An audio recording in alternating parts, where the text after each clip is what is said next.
Okay, so in this video, I'm going to move on to the receiver portion of the regenerative receiver. I'm going to start with pulling together the audio amplifier section first, and I'm going to test that by injecting an audio signal in here, and I'll put the scope probes out here to check that. So, and then when I'm done with that, I'll move back and move on to the regenerative receiver itself. And just a note from the previous videos, thanks for the comments. Always appreciate comments. I know one of the commenters expressed some skepticism that the replacing, let me move up here, replacing this sort of output inductor had anything to do with the problem. So what I'll do is I will keep this in here, but then once I get to having built the whole of it, I will put back the original inductor in there, and we'll see if it makes any difference. So anyway, thank you for the comments. What I'll do is, like I said, move on to pulling the audio amplifier portion together, and that's coming right up. Okay, so all that's installed from this is the output here, this 0.1 microfarad cap, and then all the way back here is where the input signal comes in. So just to walk through the test setup, I'll be injecting a 10 millivolt peak-to-peak signal at 1 kilohertz into here, and then I've got my oscilloscope probe right after this cap here. So we'll see the output. So just a couple of notes. The volume control is in there, so we should be able to see as I change the volume, the gain goes up and down. And just a final note, I know during the last setup I had a question on did I have the output correctly terminated. So this was the kind of dummy load that I was using. It's a couple of hundred ohm resistors in parallel there, so that's a 50 ohm load on there. So let's just move over. Like I said, I'm injecting currently 4 millivolts peak to peak, and there's the output there. You can see at 1 kilohertz, and it is 436 millivolts peak to peak. So let me just increase the amplitude of that up to, let's go up to 10 millivolts peak to peak on the input. There we go. I'm going to have to adjust that now.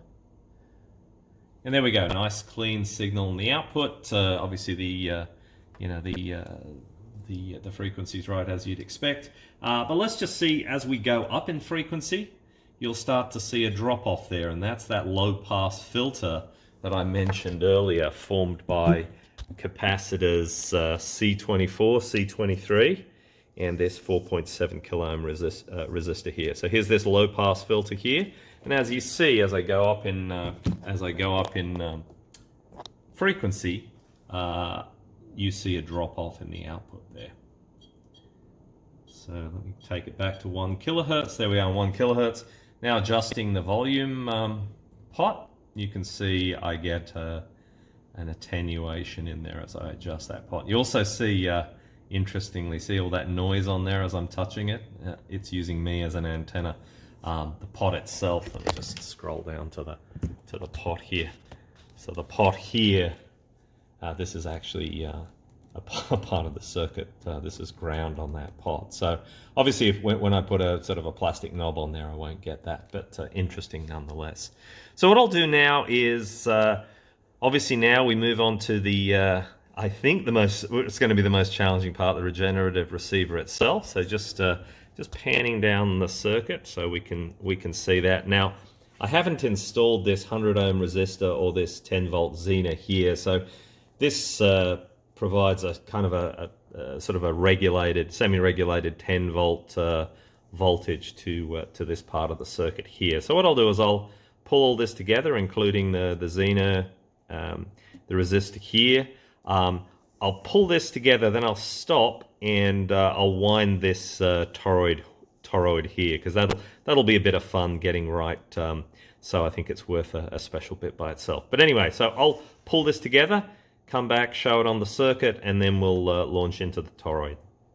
Okay, so I've pretty much installed all of the regenerative receiver part of this, with the exception of T1, as I mentioned before, and I'll do that straight after this. So all the receive path is installed too, including this transistor here, this resistor here, this FET right here, which turns the receive path off and on, and then finally, let's just pan up a little bit, up to here, and including C9. So all the receive path is installed. There's not a lot I can check here at this stage. I certainly can check to make sure that I'm getting 10 volts here. That's this 10 volt Xena here, so I can check 10 volts here. The only other thing to note is in the kit, I mean, if anyone's building this, this is the main tuning capacitor here, and the kit had some instructions, excuse me for a moment, where you were to sort of open the case up and then sort of move the wires back on the. I found I didn't have to do that, and it fit in fine. So maybe I've got an updated component here.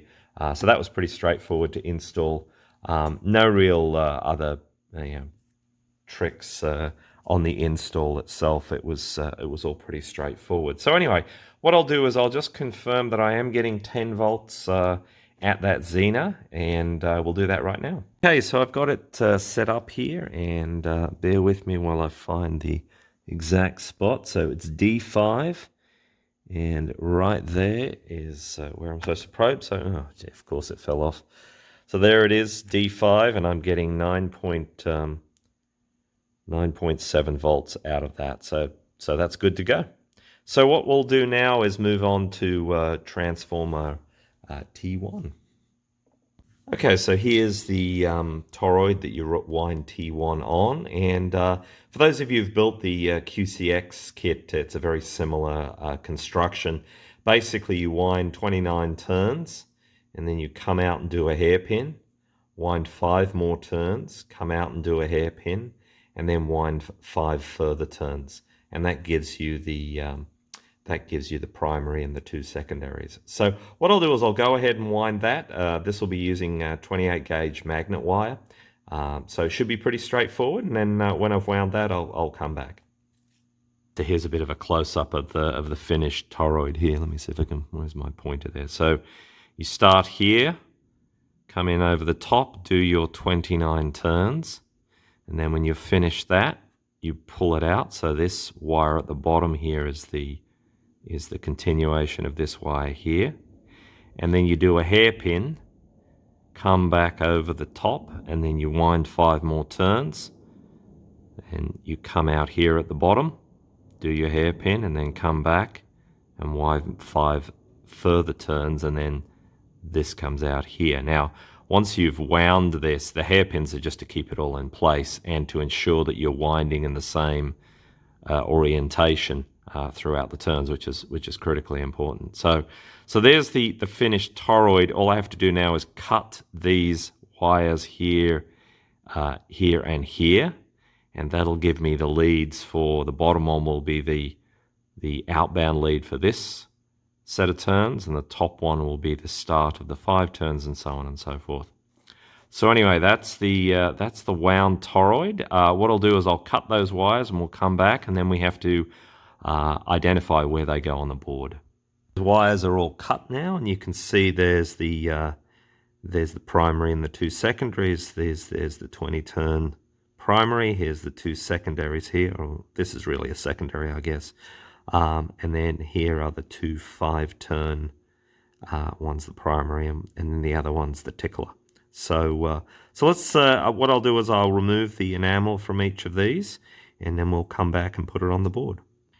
Okay, so here we are ready to mount on the board, and just to show you where the wires go. So this hole here corresponds to the 29 turn, the start of the 29 turn, and then it just goes in order from there. So you have the start of the 29 turn here, the end of the 29 turn goes here, and then these 2 here are for the tickler winding, this guy here, and it goes exactly in that order.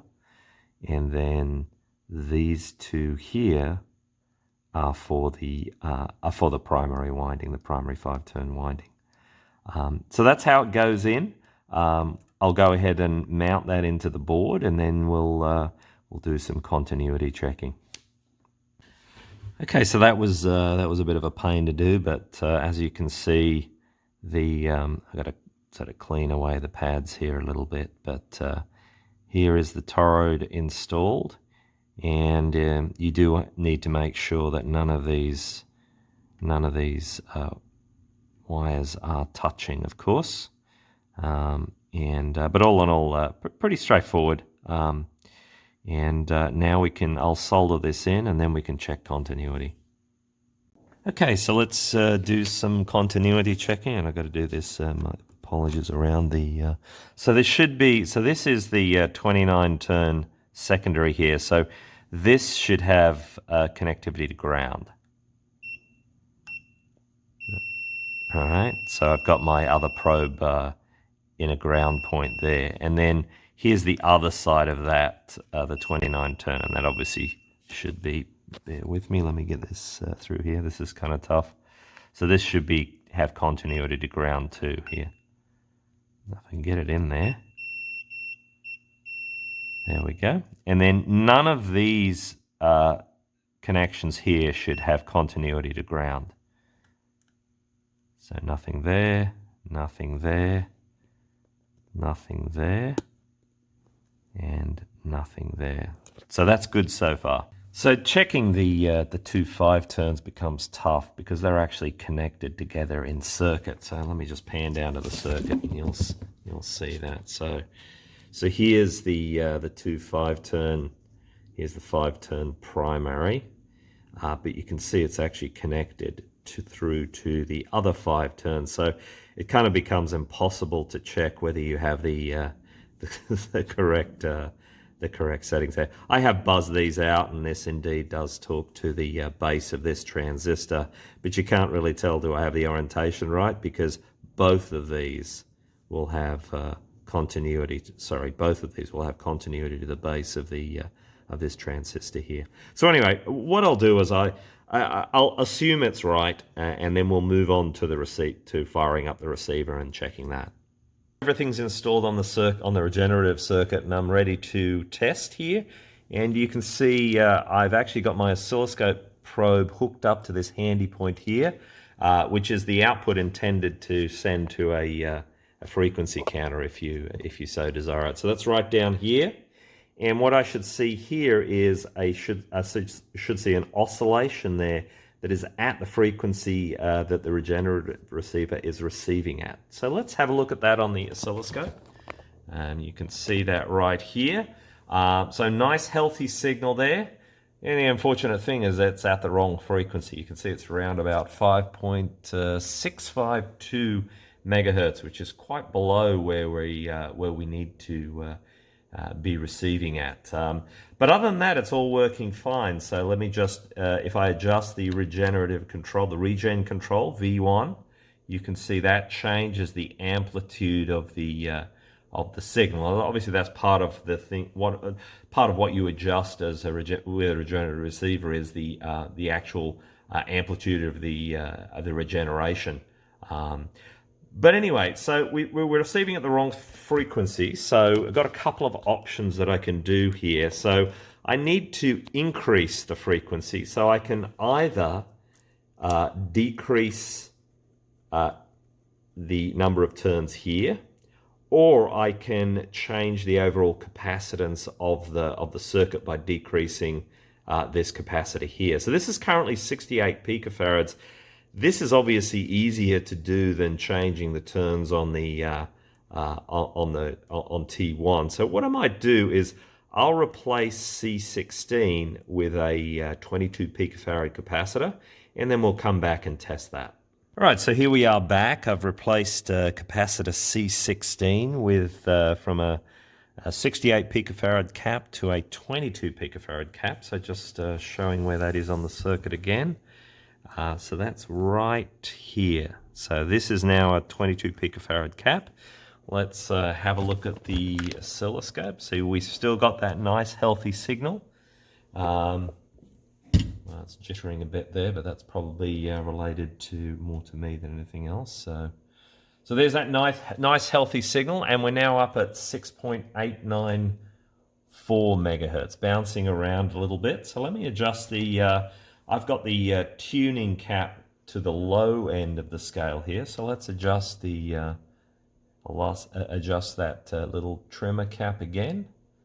So frequency's going up, it's going down again, so we don't quite have. There we go. So it's a little bit unstable. I'm going to have to sort of drill into that a little more. So now we're down at 7.029, 7.017. Let me just touch it. It's extremely sensitive. So now that's the low end of the band. I'll just leave that. So let me turn the tuning cap all the way up and see what range we're getting here. So on the upper end of that, there's that mess in the signal there. There we go. That's better. So what I adjusted then is the regen control, which controls the amount of positive feedback that's going in there. So too much positive feedback is producing that unstable signal. So you can see there on the low end we have around about 7 megahertz, and on the upper end we have 7.252 megahertz, which is kind of more than enough for a receiver on 40 meters, at least from CW perspective. Obviously the 40 meter band goes all the way up to 7.3 there, so doesn't quite cover the whole band, but more than enough for our purposes. So let me tune that down again, all the way to the bottom. So there's right at the bottom there, and 7.021. Could do with being a little bit less potentially. It's gradually going down there. So there we go. So we're actually get the regenerative receiver portion of the circuit is working, at least from the oscillator perspective. I've yet to inject a signal in there to see that, and that is coming right up. All right, so we're ready to do some receiver testing, and just to go through the test setup here I've got, so you can see that. Bear with me, the camera's going all over the place. So I don't have, I need to make some changes to this portion of the circuit, so I don't have this completely set up yet. So what I've done is I've just created a little lead off here, and then I've got my speakers plugged into that lead there. So you can see this just panning up onto the circuit. So this is going off here to my speakers. The oscilloscope is probing the frequency of output of the regenerative receiver, and I'm injecting a signal into there from my signal generator. So you can see there I'm injecting a signal at 7.020 megahertz at minus 60 dB. So we should get a nice strong signal there. So let me just tune around, see if we can find that signal. All right. So there you can see I've tuned into that signal. Let me just adjust the fine tune a bit.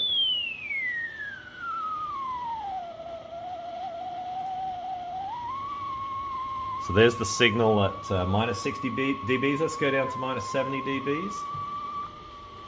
You can see it's much fainter. Let me tune around.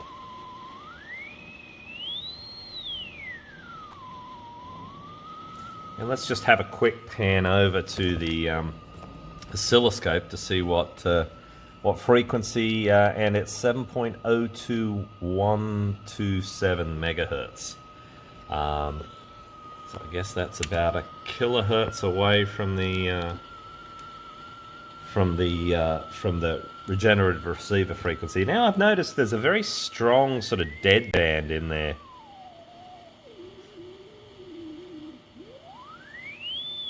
You can see that there. So anyway, the receivers is receiving. Obviously I haven't got it on the air yet. Let me just turn this down a bit. So I haven't got this on the air yet, but what I'm going to have to do is kind of figure out a setup for the audio portion, and this just isn't going to work. If you'll recall, I mentioned that this line here on the headphone jack is 13 volts. It's supply voltage. I kind of didn't like that. I don't like sort of running supply voltage on the headphone jack. So I did change it for the the side tone oscillator to just be sort of go out through a cap here, and you can see that I've got that right here. So this comes out through a cap and then into this separate jack here. So this jack doesn't have 13 volts on it, but I'm going to have to figure out how to combine both the receive signal as well as the side tone signal on the same circuit. Now, obviously, you wouldn't get those two happening at the same time, but nonetheless, they go out through the same jack. So anyway, I'll probably wrap this video at this point, and then I'll do a follow-on video where I get the radio actually on the air. But the good news is the regenerative receiver is working. It's receiving on the CW portion of the 40-meter band, and indeed the fine tune and the coarse tune are both working, as well as this pot here, which is used to control the kind of the amount of regeneration that goes back. So quite a bit of fun. I'll wrap this video now, and we will come back in the next video and complete the radio.